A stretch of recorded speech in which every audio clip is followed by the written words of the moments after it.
Hi there, this is Anais Smith. Welcome to my channel on family law and mediation and related topics. Today, I want to talk about a very serious topic, and that is a will. A lot of times people avoid the topic because when you talk about will, they think, oh my goodness, somebody's dying, I'm not ready to go yet. But the reality of the matter is, it's important to have a will because we are all dying at some point or another, and then somebody has to take care of our children.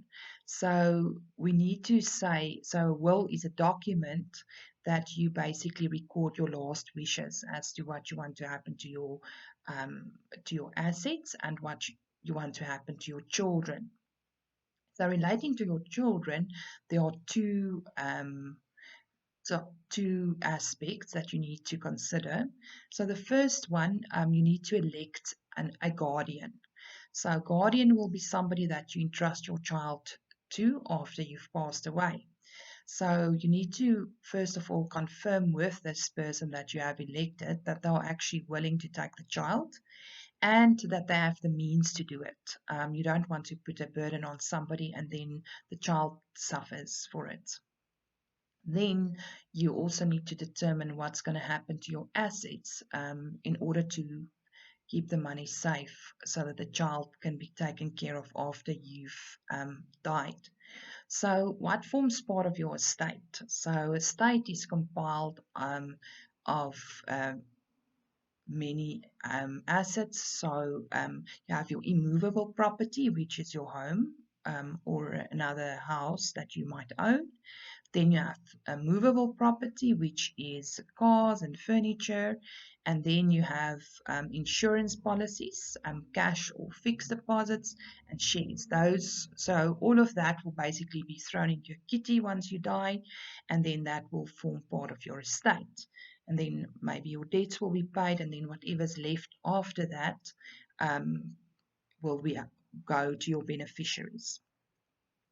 So, in the situation of minor children, when you create a trust, the trust um, can have two options. So, firstly, you can have the trust that manage your assets only, and then as soon as the child becomes a major, the assets are transferred onto his or her name. Then you have the other option where the assets are actually transferred into the trust and becomes a trust property. So that is a better option because nobody can have any claims against that property. Whereas if you don't transfer the assets into the trust, debt collectors can still come after the child has become a major, they can still have some claims to the assets.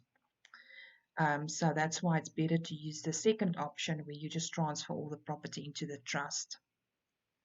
So when you create a trust, it's very important that you actually consult with an attorney or a financial advisor that specializes in trusts, because you don't want a situation where you have now died, you thought you'd made a good decision, but it ends up that you actually didn't, and now your child is suffering because of that.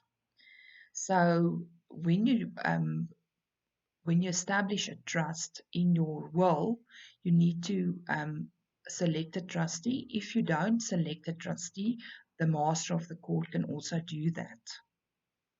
But I mean, obviously, you want somebody that you can trust, so it's good to maybe elect a trustee. Then you need to state what the powers of the trustee will be to avoid problems in the future. So that's why I said it's better to consult with an expert on trust, because that way that person can help the trust avoiding problems in the future.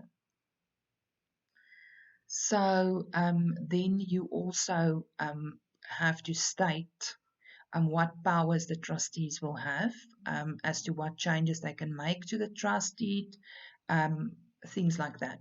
So it's very um, good if you have stated all of that, because you don't want a situation where people have to go to court to ask for changes to be made to the trust deed, and then the money that's supposed to go to your child is now spent on legal fees. So you don't want that. Then you also need to state in your will that whatever you give to your child, it will not form part of the estate, which means this basically this gift in your will be separate from the child's estate.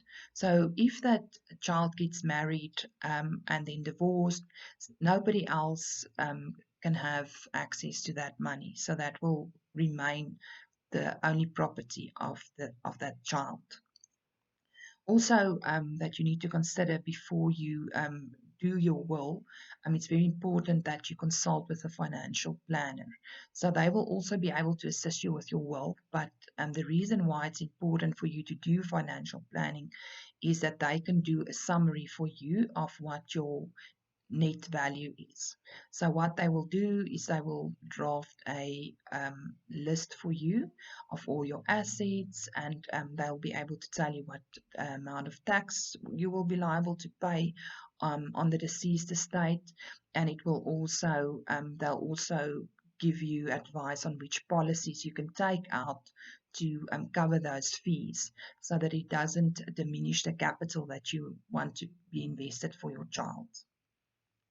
So you need to get funeral cover for yourself and your child. There are various policies that are very cheap, but at least when the day comes, then at least you're covered for that. Then you can also get other policies to cover the estate fees. And something which is also very helpful is to actually just get a policy that will pay out a small amount, maybe 50,000 or 100,000, but then you will elect your um, guardian as the beneficiary of that policy. So that will help because then that money will be released within 24 hours. It will be paid to the guardian so that that guardian can look after your child for that 6 months or a year until the estate is finalized, and then the trust kicks in. And then the child will be a beneficiary to that. So the trustee will then overlook the assets and make sure that child's interest is carried at heart. I hope this is helpful. Kindly like, share, and subscribe. Until next time.